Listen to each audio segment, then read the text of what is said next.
तो नमस्कार साथियों। तो देखिए आज का जो हमारा टॉपिक होने वाला है वो है भूगोल। तो आज भूगोल में जितने भी प्रश्न बन सकते हैं यहाँ पे टोटल 64 क्वेश्चन है। तो मैं आज आपके लिए टोटल 64 क्वेश्चन को कराऊंगा। तो आप वीडियो को शुरू से लेकर अंत तक देखिएगा, ठीक है, और इसका प्रश्न का जवाब देने की कोशिश करिएगा। वैसे तो यहाँ पे सारी जो जवाब है वहाँ पे पेन से टिक मारे हुए हैं, लेकिन फिर भी मैं आपको कराऊँगा, ठीक है। तो देखिए यहाँ पे पहला एक प्रश्न है यहाँ पर कि कोलार की जो खान है वो किस धातु से संबंधित है। तो यहाँ पर इसका सही जवाब हो जाएगा सोना। तो ये जानते हैं किसके लिए इंपॉर्टेंट मैं करा रहा हूँ, ये यूपी पुलिस होमगार्ड और यूपी पुलिस कांस्टेबल के लिए। तो हमारा यूपी होमगार्ड का पेपर है नज़दीक ही आ ही गया है। आज 21 अप्रैल है और हमारा पेपर होने वाला है जल्द ही, ठीक है। तो देखिए दूसरा क्वेश्चन यहाँ पे कह रहा है कि मुंबई हाई किसके लिए प्रसिद्ध है। तो पेट्रोलियम भंडार के लिए प्रसिद्ध है। तीसरा क्वेश्चन है कि रानीखेत नामक रानीखेत जो है वो उत्तराखंड में है। ऑप्शन नंबर इसका पहला हो जाएगा। देखिए चौथा क्वेश्चन है कि चिल्का झील कौन से राज्य में है। तो चिल्का झील यहाँ पे उड़ीसा राज्य में है। अगर मैं आपसे पूछूं गंगोत्री ग्लेशियर किस राज्य में स्थित है, तो वो उत्तराखंड में है। कोसी नदी मुख्य रूप से किस राज्य में बहती है। तो कोसी नदी बिहार में बहती है। और देखिए सातवां क्वेश्चन यहाँ पर है कि गोदावरी नदी का उद्गम कहाँ से होता है। तो नासिक से होता है। आठवां क्वेश्चन है कि मथुरा किस नदी के किनारे बसा शहर है। तो यमुना नदी के किनारे मथुरा बसा हुआ शहर है। अयोध्या की बात करें तो सरयू नदी के किनारे है, ठीक है। नवा क्वेश्चन है कि तांबे के लिए प्रसिद्ध खेतड़ी किस राज्य में स्थित है। तो राजस्थान होगा इसका सही जवाब। 10वां क्वेश्चन देखिए कि भारत के उत्तरी मैदान की सबसे लंबी नदी कौन सी है। तो गंगा हो जाएगी। 11वां क्वेश्चन है कि कोलार गोल्ड फील्ड कहाँ पर है। तो वो है कर्नाटका में। अगला देखिए यहाँ पे 12 क्वेश्चन देखिए। 12 क्वेश्चन यहाँ पर है कि कंचनजंगा किस राज्य में स्थित है। सिक्किम में है। भारत की सबसे लंबी नदी गंगा है 2525 किलोमीटर, ठीक है। निम्नलिखित में से सर्वाधिक जनसंख्या वाला राज्य बताइए कौन सा है। इन 4 ऑप्शनों में से आपको सही जवाब बताना है। तो आप बताएंगे कि पश्चिम बंगाल इसका सही जवाब हो जाएगा। 15वां क्वेश्चन है कि निम्नलिखित में से पंजाब में कौन सी नदी बहती है। तो डी हो जाएगा सतलुज, ठीक। और यहाँ पे 16वां क्वेश्चन यहाँ पर है आपका। 16वां क्वेश्चन है कि यमुना नदी की सबसे लंबी सहायक नदी कौन सी है। तो वो चंबल है। नर्मदा नदी का उद्गम कहाँ पर होता है। अब बता अमरकंटक से होता है, ठीक है। हिंडन हवाई अड्डा कहाँ पर है। तो गाजियाबाद में है। फिर अगला क्वेश्चन है 19वां कि भारत में सबसे पहले सूर्यास्त किस राज्य में होता है। तो अरुणाचल प्रदेश में होता है। भारत के सबसे दक्षिणी सिरे का नाम क्या है। इंदिरा पॉइंट आपको याद रखना है। 21वां क्वेश्चन है कि भारत में खारे पानी की झील की सबसे बड़ी झील बताइए कौन सी। बी हो जाएगा। यहाँ पर अगला क्वेश्चन यहाँ पे कि अरावली पर्वतमाला कहाँ पे है। तो आप कहेंगे राजस्थान में है। 23वां क्वेश्चन आपके लिए है कि आगरा किस नदी के किनारे बसा हुआ है। तो यमुना नदी के किनारे बसा हुआ है। अगर मैं आपसे पूछूं वाराणसी किस नदी के किनारे बसा हुआ है। तो आप कहेंगे गंगा नदी के किनारे। भारत की सबसे बड़ी मतलब कृत्रिम झील कौन सी है। तो गोविंद वल्लभ पंत सागर झील, ठीक है, पहला हो जाएगा। सौर प्रणाली की खोज किसने की थी आप बताइए। तो कोपरनिकस ने की थी। ग्रहों की गति का नियम किसने दिया। तो केपलर ने दिया। सूर्य के चारों ओर जितने भी ग्रह घूमते हैं उनकी कुल संख्या कितनी है। तो टोटल 8 ग्रह हैं। बुध शुक्र पृथ्वी मंगल शनि अरुण वरुण, ठीक, ये टोटल 8 हैं।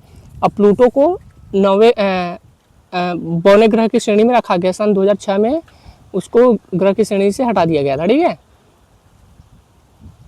निम्नलिखित में से किस ग्रह को पृथ्वी के बहन कहा जाता है। तो शुक्र को पृथ्वी के बहन कहा जाता है। किस ग्रह को शाम का तारा कहते हैं। शुक्र को कहते हैं, ठीक। 30वां क्वेश्चन देखिए यहाँ पे आकाश का सबसे चमकदार तारा कौन सा है। तो हो जाएगा सीरियस। हेली धूमकेतु का आवर्तकाल कितना होता है। 76 वर्ष होता है। पृथ्वी के एकमात्र प्राकृतिक उपग्रह है चंद्रमा हो जाएगा, मून जिसको बोलते हैं, ठीक है। अगला देखिए यहाँ पर सौर मंडल का सबसे छोटा ग्रह तो बुध हो जाएगा। सौर परिवार के निम्नलिखित में से ग्रहों में से कौन सा ग्रह सबसे अधिक ठंडा है। तो वरुण है। मतलब ऐसा सौर मंडल का कौन सा ग्रह जो सबसे ज्यादा ठंडा है। तो हो जाएगा वरुण। सौर मंडल का दूसरा सबसे बड़ा ग्रह कौन सा। तो बृहस्पति, शनि, फिर अरुण, फिर वरुण, इस तरीके से। सबसे पहला बृहस्पति है, फिर शनि है, ठीक है, माफ करिएगा। शनि ग्रह का सबसे बड़ा उपग्रह कौन सा है। तो टाइटन होगा इसका सही जवाब। लाल रंग का दिखाई देने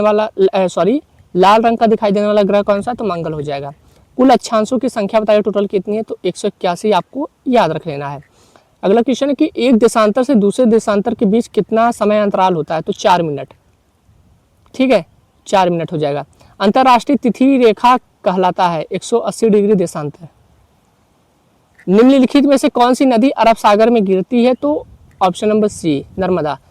नर्मदा नदी निम्नलिखित में से किस स्थान से निकलती है? तो अमरकंटक पहाड़ी से निकलती है। अगला क्वेश्चन यहाँ पर है कि निम्नलिखित में से किसे श्वेत पर्वत के नाम से भी जाना जाता है? तो धौलागिरी को श्वेत पर्वत के नाम से भी जाना जाता है। ये मोस्ट इंपॉर्टेंट क्वेश्चन है, ये प्रश्न कई बार अलग अलग एग्जाम में पूछा जा चुका है, तो आपको इसको याद रखना है। गंगा नदी निम्नलिखित में से किस जल निकाय में मिलती है? तो बंगाल की खाड़ी में मिलती है। आप जानते हैं उत्तराखंड के गंगोत्री ग्लेशियर से निकलती हुई आपके उत्तर प्रदेश से होते हुए, बिहार से होते हुए, पश्चिम बंगाल से होते हुए बंगाल की खाड़ी में गिरती है। भारत अपनी लगभग कितनी भूमि सीमा अफगानिस्तान के साथ मतलब शेयर करता, साझा करता है? तो कितना करता है? तो आप कहेंगे 106 किलोमीटर। ठीक है, ऑप्शन नंबर पहला हो जाएगा। सबसे ज़्यादा बांग्लादेश से। ठीक है, कितना हो जाएगा? बांग्लादेश से 4096 किलोमीटर। विश्व में क्षेत्रफल की दृष्टि से भारत का विश्व में कौन सा स्थान है? तो 7वां है। ठीक है, पहला रूस है, कनाडा है, ब्राज़ील, अमेरिका, इस तरीके से 7 है। निम्नलिखित में से कौन सा देश भारत के साथ सबसे लंबी सीमा साझा करता है? तो 4096 kilometre, 4096 kilometre, Bangladesh, option number सी।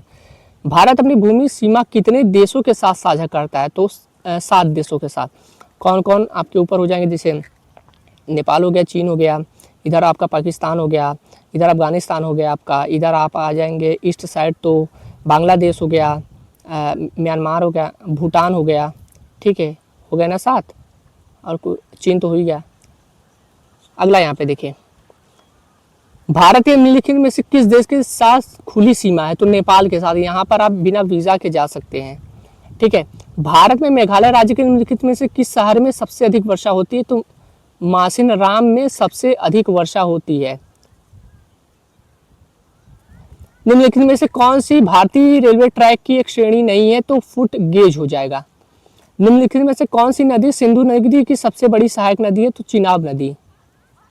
सतलुज नदी घाटी में जल विद्युत उत्पादन और सिंचाई के लिए कौन सी परियोजना बनाएगी? तो भाखड़ा नांगल परियोजना। 54 का है, क्षेत्रफल की दृष्टि से भारत का सबसे छोटा केंद्र शासित प्रदेश कौन सा है? तो लक्षद्वीप हो जाएगा। उकाई बांध किस नदी पर है? तो ताप्ती नदी पर होगा इसका सही जवाब। छत्तीसगढ़ की स्थापना दिवस कब मनाते हैं? तो 1 नवंबर को मनाते हैं। अगला क्वेश्चन है कि भारत का सबसे लंबा नदी पुल ढोला सादिया निम्नलिखित में से किस नदी पर बनाया जा रहा है? तो ब्रह्मपुत्र पे बनाया जा रहा है। 58वां क्वेश्चन है कि निम्नलिखित में से किस राज्य में भारत की सबसे बड़ी खारी आर्द्र सांभर झील स्थित है? तो ये हो जाएगा राजस्थान। निम्नलिखित में से किस भारत राज्य की सीमा नेपाल से नहीं लगती? तो असम से नहीं लगती, ऑप्शन नंबर पहला होगा।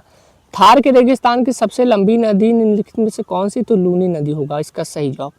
ठीक है, देखिए अगला क्वेश्चन यहाँ पर है कि हुंड्रू जलप्रपात किस नदी पर स्थित है? तो हो जाएगा स्वर्ण रेखा पर। अगला क्वेश्चन है कि अरावली पर्वतमाला की सबसे ऊंची चोटी कहाँ पर स्थित है? तो वो हो जाएगा राजस्थान। अगला क्वेश्चन 63 क्वेश्चन कह रहा है कि बंगाल टाइगर को किस वर्ष में भारत का राष्ट्रीय पशु स्वीकार किया गया था? तो 1972। किस प्रकार की मिट्टी में पानी की अधिकतम मात्रा बनी रहती है? तो चिकनी मिट्टी हो जाएगा, ऑप्शन नंबर पहला ही हो जाएगा सही जवाब।